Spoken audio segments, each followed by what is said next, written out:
And everyone.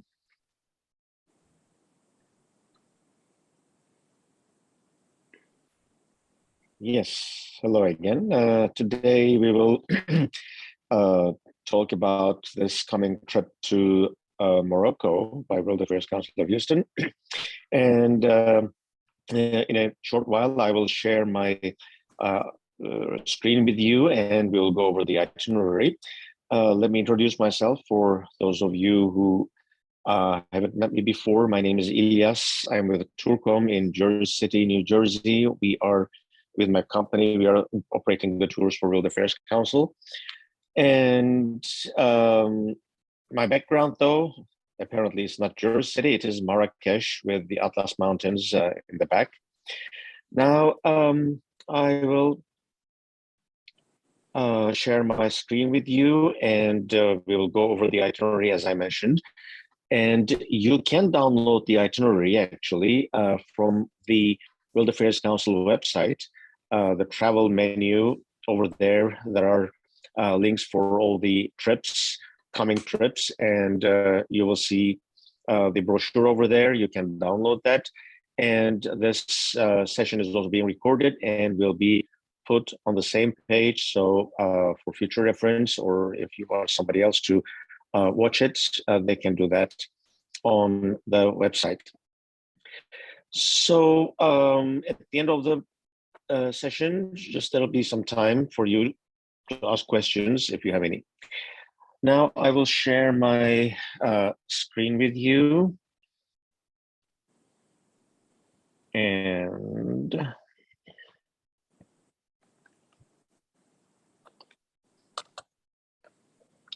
I think now it's all visible. Yep. So our trip, Morocco, where Islam reaches the Atlantic, 13 days, 11 nights, October 18th to October 30th. That is one of the best times to visit Morocco, actually. And the subtitle, where Islam reaches the Atlantic, that is the theme, maybe not the theme, but one of the themes of the trip that emphasizes the historic Islamic character of the country and what the country got from its past and how it changed the history of this part of the world.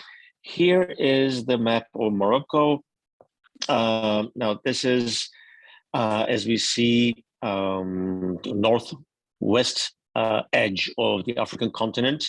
It is surrounded by Algeria on the east and south, by Mediterranean on the north, by the Atlantic Ocean on the east and northeast, and Spain across Gibraltar, the European neighbor. And to the south, we see the desert, and there's Mauritania here, but there's also some disputed area between Mauritania and Morocco. This is a country of 37 million people. The size is just a little bit bigger than Texas, actually, the state of Texas. So you can, just visualize, I guess. And here is a close-up of the country. Now, the capital is Rabat, and we will mostly cover this area. If you can see my cursor here, the arrow, I will fly into Casablanca and we'll make a big circle here. As you see all this green area close to the sea, the Atlantic Ocean and the Mediterranean Sea, this is the lowlands. This is where the agriculture is. Agriculture is a significant part of Moroccan economy, as is tourism, of course, for the last a little bit more than 2 years because of the pandemic. They had difficult times, as with other countries around the Mediterranean basin. But agriculture is there, olive, and also fishing, sardines, if you like sardines like I do. Moroccan sardines are well known and really delicious. So this is the fertile area. And here in this area, this is the Atlas Mountains, about 1,500 miles from southwest to northeast. And then across the Atlas Mountains, as we go inland, we go to the desert area. So we will have our visit, our tour will cover all these, three areas: the green part, the lowlands, where the civilization was, where the cities are, and then we'll cross the mountains and we'll go into the desert and then come back. So we will fly into Casablanca, and immediately the same day as the arrival is in the morning, we will drive to Rabat. And it is about an hour's drive. And this is a historic city and the current capital. It was founded at the beginning of the 12th century. Now, I have to mention that, just the subtitle of the trip, where Islam reaches the Atlantic. Islam started at, just the 6th, 7th century, and by the end of 8th century, Arabs were already here in this area, and they crossed the Gibraltar across Spain, and they already had a foothold over there and formed an Islamic empire in what is today Andalusia in southern Spain. And by 11th and end of 11th, beginning of 12th, actually end of 12th, beginning of 13th century, they were defeated and they had to come back to this area. And so this is Rabat. This is a city that was originally established at that time. Now we see the historic city walls here, and this is a panoramic view from the ocean, and this is the Kasbah de Udayas. Now Kasbah, we will see a bunch of Kasbahs and just use the word a bunch of times. Kasbah is a fortified settlement. It is a small village with a fortification around it. So it has narrow streets, and the Muslims from Spain, they came and settled down and formed the basis historic center of the city. One of the attractions in the city is Tur Hassan, the Hassan Tower from 1195. It is about 60 feet high, and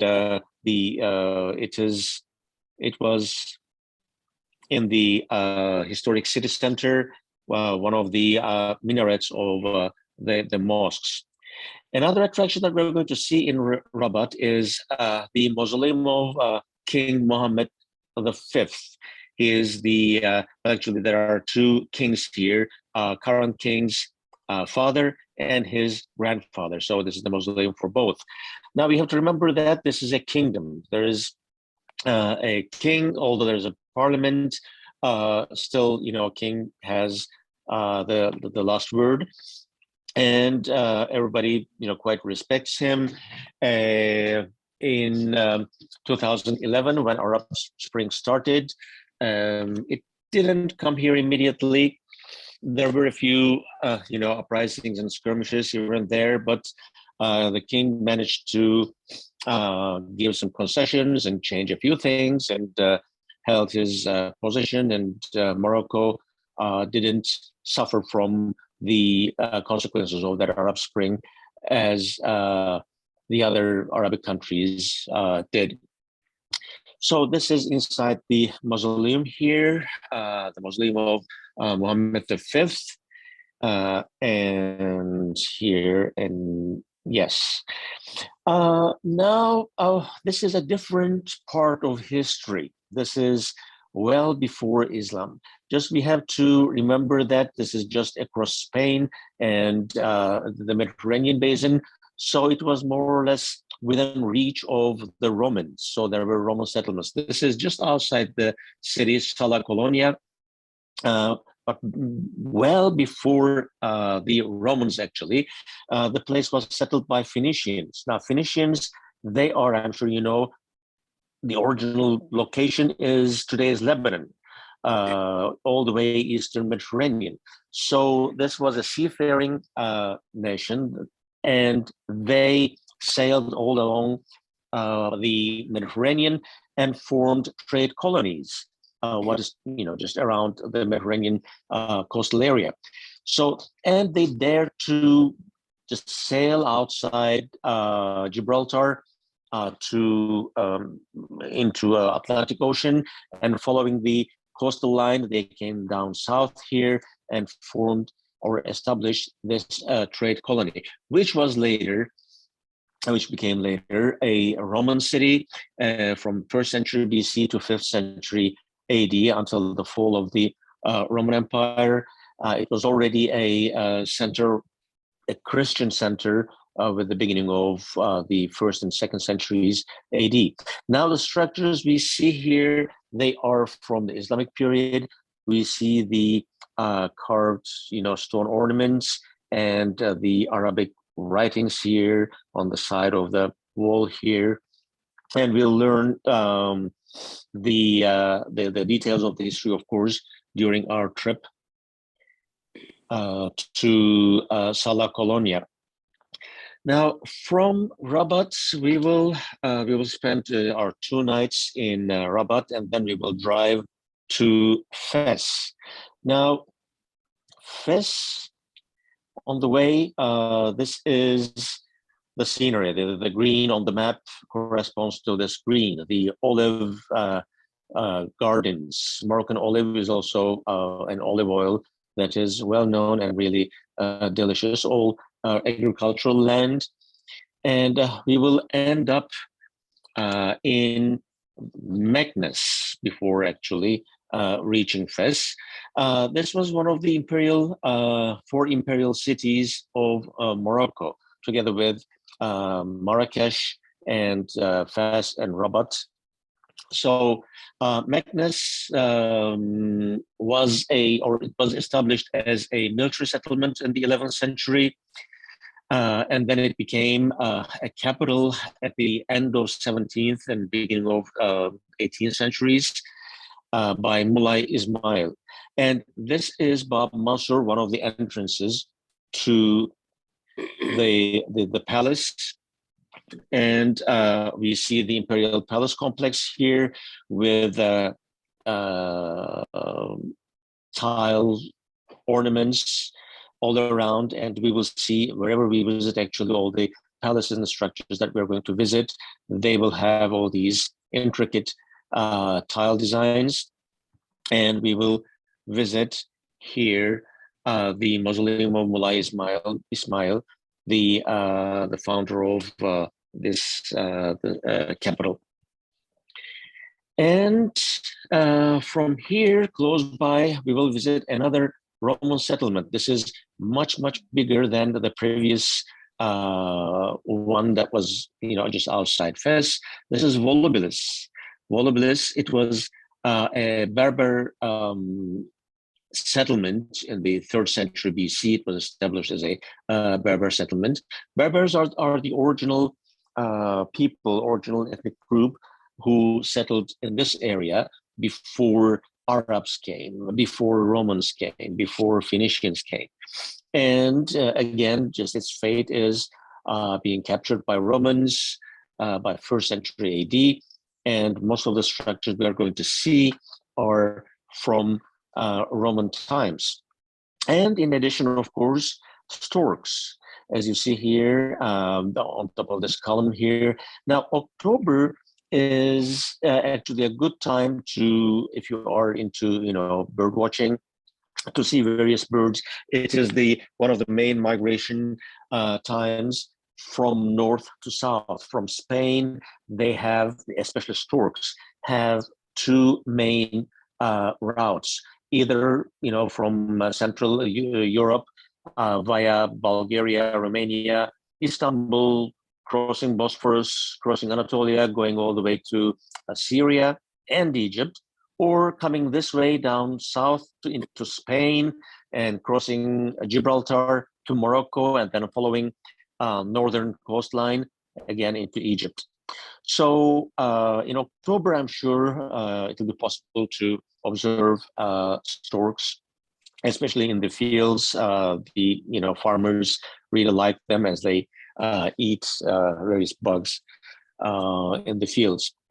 So in Volubilis, again, this is the Arch of Caracalla, the emperor, Roman emperor from the end of 2nd century, beginning of 3rd century. If you have been to Rome, the city, there are Caracalla baths, for example, in Rome. If you have been to Ankara, the capital of Turkey, again, he was also there, and he had another bath, Roman bath, built in his name. So this is an arch that was erected here in Volubilis to commemorate his visit there. So the Roman emperors, they were not in Rome all the time, just traveling, apparently their domain.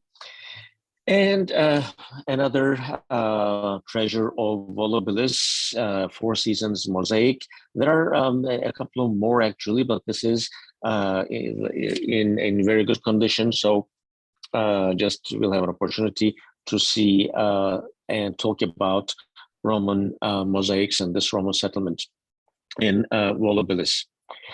Now, Fez, we arrive in Fez. This is a city of more than 1 million people. This was the medieval capital of King Idris I at the end of 8th century AD, when just Arabs came from Saudi Arabia, the Arabian Peninsula at the time, and invaded this region. Now, just look at this photo. This could be Tuscany. I mean, this is the same style. Just you see the city walls here, the old historic city walls. Actually, it doesn't extend all the way around today's city that already just grew quite a lot. These walls continue kind of in the middle of today's city, and just it reminds those mountaintop Italian historic towns. Same style, same logic, but established in different times by different people. Here we are, another view of Fez. Bab Guissa. Bab means gate. Again, this is one of the gates. This was, I should say, this is whatever remains here today. This is what we see. One of the gates of the historic city. Now, if we go in, now we will see this view. As you see, this is, let's have a close-up here. This is a tannery, and the city, especially Fez, is known by its leather. Morocco is known actually, and in French, Marrocan, and Moroccan leather, still famous, and it was much more well known in Europe, especially. In Morocco, they got their skin, either goat or sheep skin, from Nigeria, and they brought them here. There were all tanneries all around the city, and they processed the skins and gave them different color. And just it was known for its softness, and they were all exported to Europe. And it is still one of the main productions of Morocco.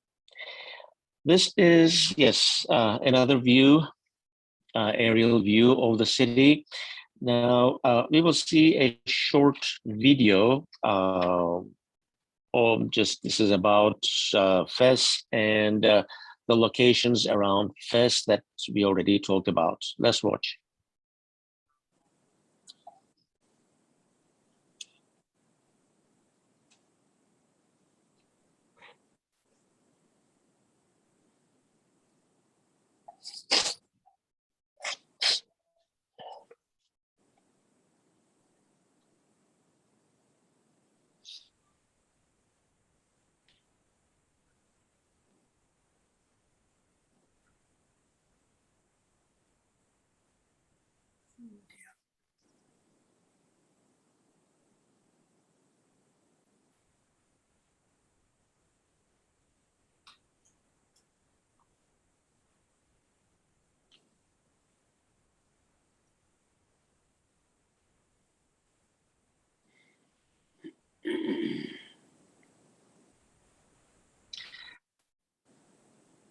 Yes, this was about, just a half a minute summary of what we described just a moment ago, the places that we're going to visit. And in Fes also, the Arbatha Museum, it was a Hispano-Moorish palace from 100 years ago. It was turned into a museum, and we'll visit the museum with its nice courtyard. And the madrasa next to it. And this is an interesting place. This is Plaza Nejarin. This is Carpenter's Souk. Souk is the market, we should say, or where all the carpenters' workshops were. So Morocco is also known for its carpentry, very intricate woodwork. And we see the examples here, but once we visit this place, the Plaza Nejarin, the Carpenter's Souk, we'll see various examples of wood carving and furniture, which was very famous and still actually, especially in the Arab world, it is extremely famous. It has its own style, the Moroccan style of wood carving. So we'll visit this souk, and afterwards a madrasa, Bu Inania. This is a 14th century madrasa, a university of the time. Just we have to remember that at this time, the Islamic Empire in Spain already receded, and just all those populations came back to Morocco, and they formed these madrasas, the learning centers, and Morocco was one of the main Islamic centers of education at the time. And this is Dar al-Mahsen, the King's Palace, today's King's Palace. And apparently just we won't be let into that, so we'll see just from outside. And the Mellah, the Jewish quarter of Fes. Now, Fes and Morocco in general has an important Jewish history. There was a considerable Jewish population from the start, and again, especially in the 16th, starting from 16th century, with the Inquisition, the Jewish population of Europe and Spain, when they had to leave Spain, some of them went all the way to Ottoman Empire, and a number of them moved to Morocco and settled in Fes. Until 1950s, there were about 300,000 Jewish people lived here, and afterwards they mostly left for various other parts of the world and to Israel, of course, after the establishment of the State of Israel. And today, there are only a few thousand people who remain here. Now, we will spend our 2 days in Fes, and then this is our day to cross the mountain, to cross the Atlas mountain range, and end up in the desert region. This is going to be a long day, a long drive from Fes to ERFOUD. We will see the change in scenery. We will drive through a Berber village. This is a traditional village on the northwestern side of the mountain range. And then as we climb up the mountains, this is Ifran. This is a ski center, an alpine village that was built by the French in 1900s, when this place was under French domination, a French protectorate. So the architecture is, more like European French architecture rather than local, Moroccan architecture. And we'll end up in Midelt, another local town. And our destination is now crossing through this valley, Ziz Gorge, This is one of the important passages through the Atlas Mountain Range, and there was a tunnel built by the French legionnaires in the 1930s to just go through the Atlas Mountains, and we'll end up in ERFOUD, the main city, just before going into the desert. So this is the gateway to the desert. The Sahara Desert extends all the way, a belt, like a belt, right, all the way to Egypt. So we will spend our night in ERFOUD. Here is another view of the city.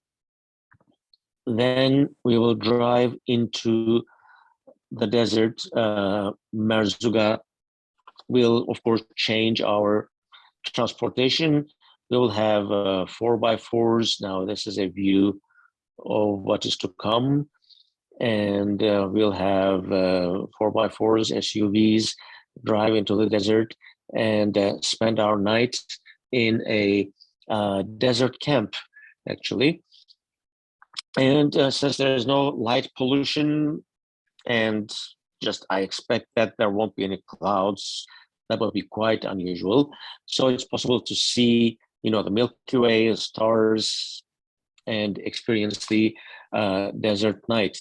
This is a view of the desert camp that we're going to stay in. It is quite, well furnished. All the tents, they are kind of permanent, semi-permanent tents with private facilities. So we will enjoy our night in the desert, and then we'll drive into the desert, of course, and see all those sand dunes and everything. And then we will drive from the desert, from MERZOUGA, to another town, OUARZAZATE. Now, this is OUARZAZATE and the area between OUARZAZATE and Marrakech. Now, we crossed the Atlas Mountains. We'll cross it once more, this time back up northwest. And we will see a bunch of historic settlements, and the nature will also be quite interesting. We will go through a number of gorges. This is Tobra Gorge, and especially this one here, Dares Gorge. This is the Valley of 1,000 Kasbahs. And after this gorge, just there will be the area with, here, this is the town of OUARZAZATE with colorful buildings.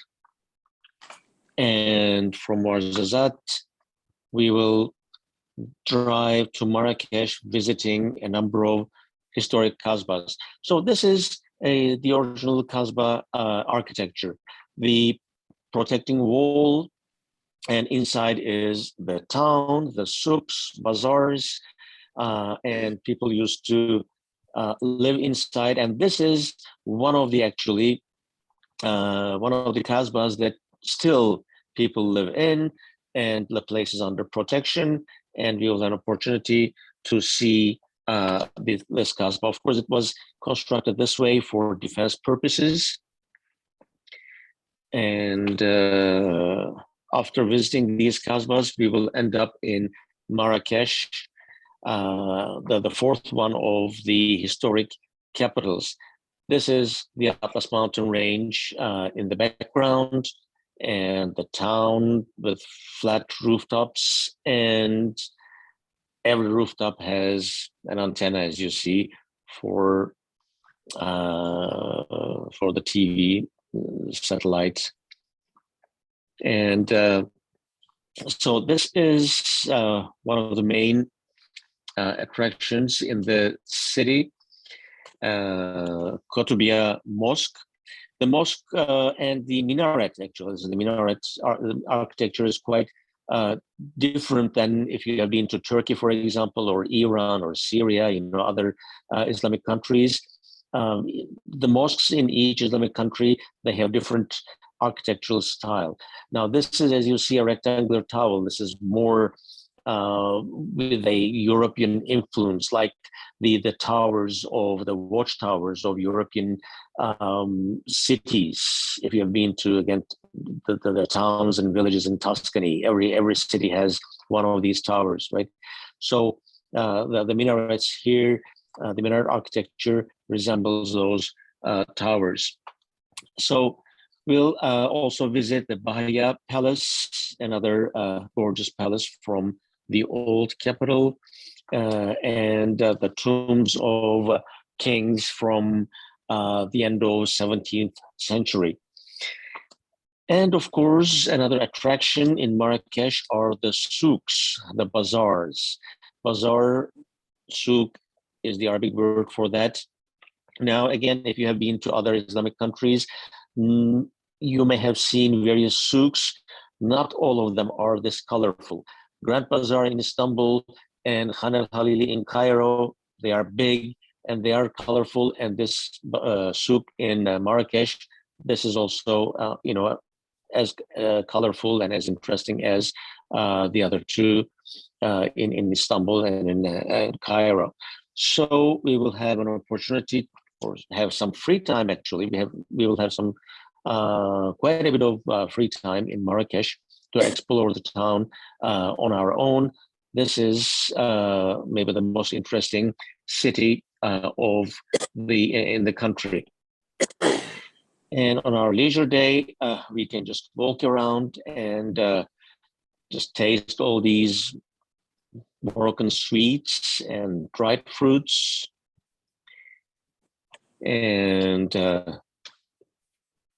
this is the main square of the historic part of the city, Jamal Fitna Square, and especially in the evenings, late afternoon, this is the promenade. People are out here just listening to buskers, the music and little performances here and there, and of course, people selling their ware. Now we will have another short movie showing this area, Atlas Mountains and Marrakech area. Just let's watch.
So Marrakech will be maybe the highlight of our trip. And from Marrakech, we will drive to Casablanca. Although Casablanca is famous, especially with the movie and everything, today's Casablanca is a quite modern city, and in the center, the main attraction, the Mosque of Hassan II. Let's see, let's have another view, just, on the coast protruding. And we'll visit this mosque here. And just we need to remember that from 1913 onwards, Morocco was under French protection, and there was a French governor, quite a French population, a significant French population. And so the architecture is also from that time. There is a neighborhood that actually has that Art Deco architecture directly imported from Europe from the beginning of 20th century. So we will visit that neighborhood and see and learn about the architecture of the time. And here is the main cathedral, main Catholic cathedral of the city, again from the beginning of the 20th century, and a movie house. This could be a view from Miami. So we'll visit this neighborhood, and that will be more or less the end of our trip, and we'll fly out of Casablanca. Moroccan cuisine, it is a subject in itself. It's possible to talk about it for hours. It is extremely delicious, and I'm sure you must have tasted Moroccan food before. Seafood, olive oil, fresh vegetables, and this is tagine.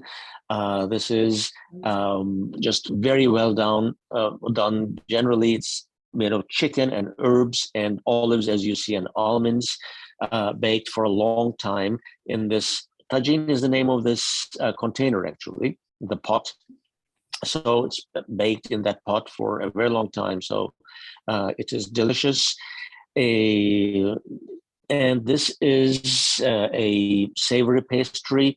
It has almonds in it, and again, chicken or sometimes beef, but mostly it is made with chicken or ground meat sometimes. And generally, they put some powdered sugar on it. So we'll have an opportunity, of course, to taste various examples of Moroccan cuisine during our trip. And we will fly out of Casablanca on our final day. So that will be the end of our trip on October